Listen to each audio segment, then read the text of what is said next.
ओम नमः शिवाय। आज शिवरात्रि का दिन है। तो आज के दिन हम शिव के विषय को ही लेकर चर्चा करेंगे। शिव कौन है और शिव के विषय में जो बताया गया है उसको हम आज चर्चा करेंगे। तो देखिए, भारतीय जो दर्शन है वो बहुत ही जीवंत और प्राचीन है। सारे संसार की जड़ से कहें तो कोई अतिशोक्ति नहीं होगी। भारतीय दर्शन एक दिशा प्रदान करता है। ये संसार कहां से आया, किसमें समा जाता है, यही आध्यात्म का विषय है। विषय भी यही होता है। संसार से के अन्य देशों से भारत को जो अलग जो करने का कारण ही यही है कि भारतीय जीवन में संतुलन है। और संतुलन कहां से आया? ये हमारे शास्त्रों से और शास्त्रों के दर्शन से आया।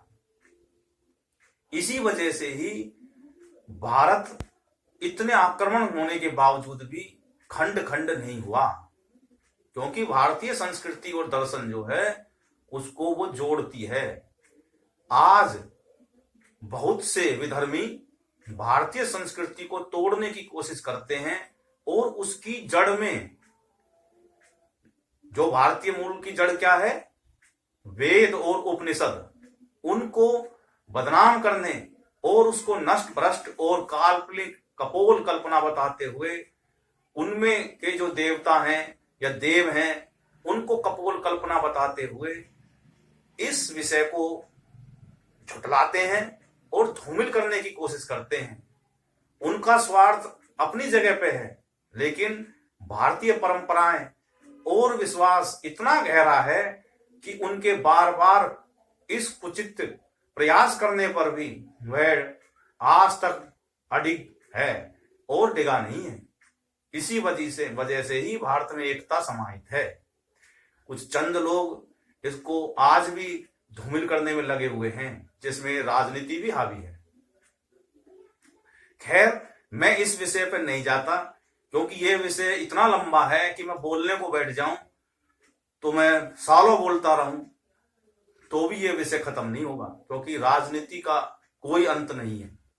ये स्वार्थ की चीजें हैं और स्वार्थ में धारण करी जाती हैं। उसी का नाम राजनीति है। जो अपने स्वार्थ में नीति अपनाकर और सत्ता हासिल करे उसी को राजनीति कहते हैं। राज चलाने की पहले जो के समय की जो राजनीति थी उसमें धर्म समावेश होता था, यानी कि धर्म अनुसार राजनीति को धारण करना ही राजनीति है।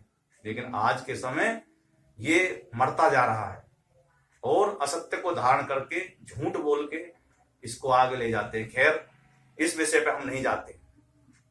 आज का विषय है शिव कौन है, ये कहां विराजमान है, इनका स्वरूप क्या है और इनको कैसे प्राप्त किया जा सकता है।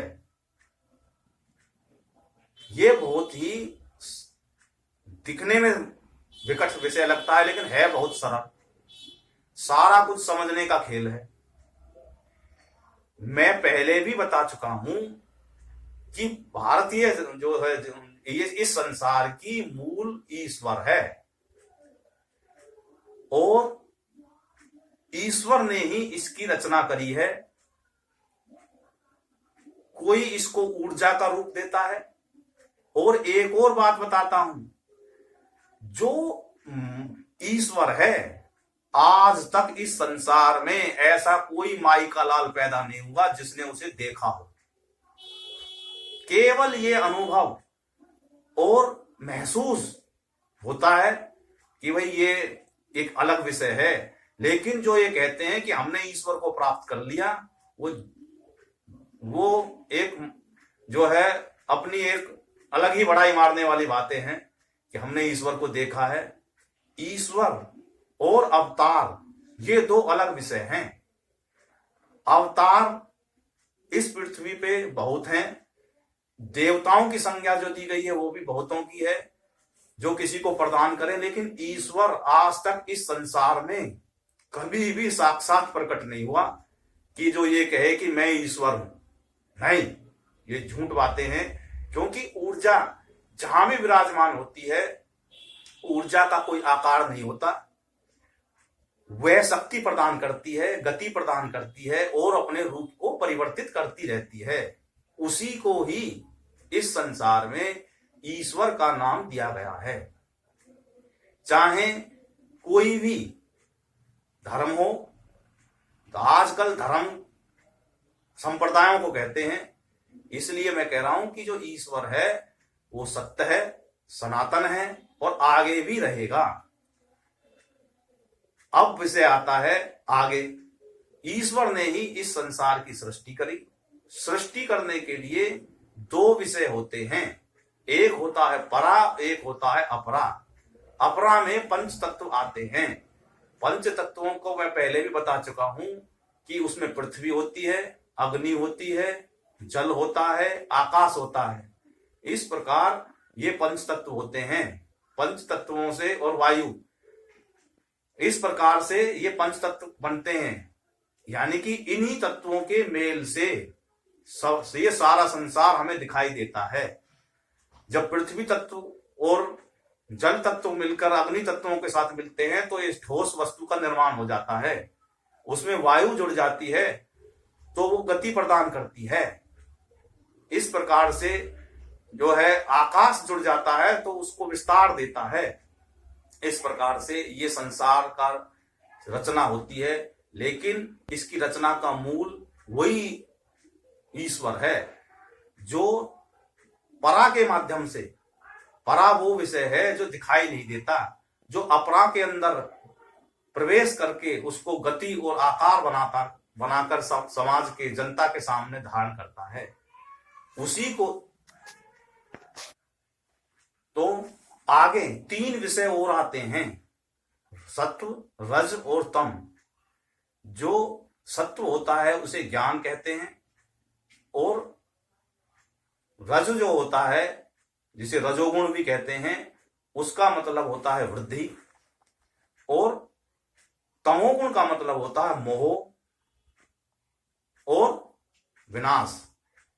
क्योंकि इसमें बहुत तत्व ऐसे होते हैं जो भी इसको धारण कर लेता है, यानी जो इसके अंदर अपनी प्रधानता कर देता है, वो एक दूसरे से लड़ता गुथता फिरे जाता है और वो अपने आप को और संसार को नष्ट भ्रष्ट कर देता है।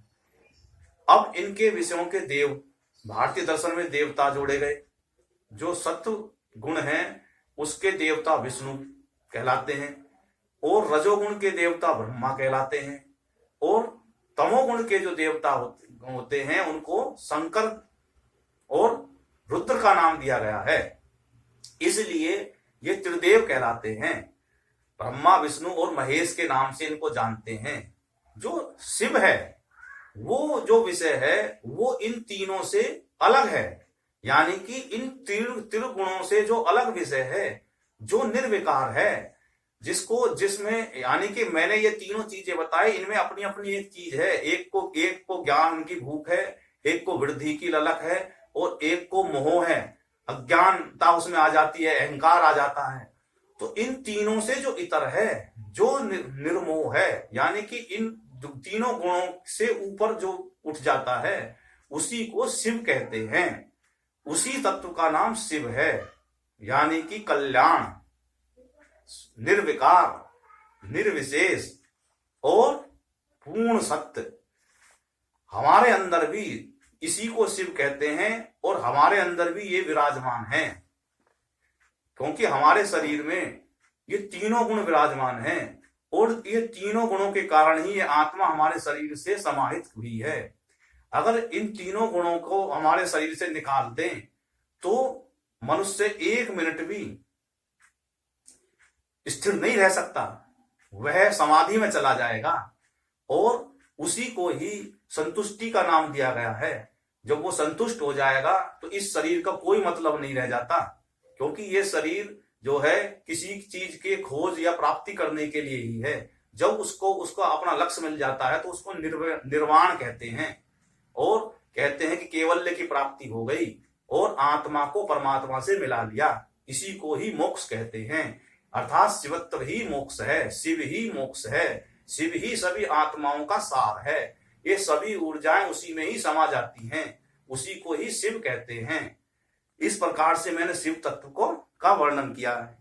अब आगे जो संसार में जो शिव के अनेक रूप धारण बताए गए हैं, उनमें से संसार में संतुलन देने के लिए और समाज को समझाने के लिए कि समाज में कैसे रहें, इसलिए उनके जो है कुछ साकार रूपों का, जो शिव है वो निराकार है, और जो ये हमारे सामने जो योगी के रूप में शिव का जो है वर्णन किया जाता है वो साकार रूप है।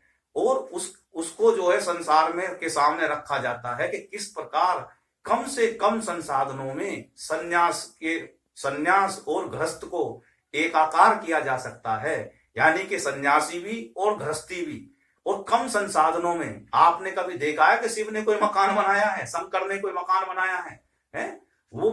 वो अपने इस प्रकृति को ही मकान बनाकर उसी के साथ संतुलन बनाकर वो रहते हैं। और उसने कोई भी ऐसा नहीं है कि मुझे आभूषणों की ललक है, या उसकी पत्नी कहे कि मुझे आभूषणों की ललक है। नहीं, उनके और उनकी पत्नी के बीच में विभेद का कारण ही मुख्य रूप से जो इन कहानियों में चर्चा का विषय होता है, इन्हीं संसाधनों की ललक से ही वो उनके बीच में कभी कभी विवाद भी दिखाया गया है, और उनको राग रागणियों के माध्यम से प्रसारित किया गया है। इस प्रकार से मैंने शिव तत्व को बताया कि शिवत्व क्या है। अब अगली वीडियो में जो दूसरी जो वीडियो होगी आज की, उसमें मैं ये जो उनके शिव के चरित्र के बारे में जो बमलहरी जो बताई गई है उसके बारे में मैं बताऊंगा कि बमलहरी क्या है और इसका विषय क्या है और इसमें क्या क्या बातें बताई गई है। इस वीडियो को ध्यान से देखें, लाइक करें, चैनल को सब्सक्राइब करें। मेरे चैनल को सब्सक्राइब करने के लिए आपको खोजने के लिए ज्यादा जुगाड़ लगाने की जरूरत नहीं होगी। केवल और केवल सर्च बॉक्स में, जो यूट्यूब का जो सर्च बॉक्स है उसमें लिखना है @Mr. Porus, बस POURS लिखने से ही आपका काम बन जाएगा और मेरा चैनल आ जाएगा। उसको सब्सक्राइब करें, लाइक करें। बहुत बहुत धन्यवाद। बोलो जय भारत माता की जय, जय शंकर की।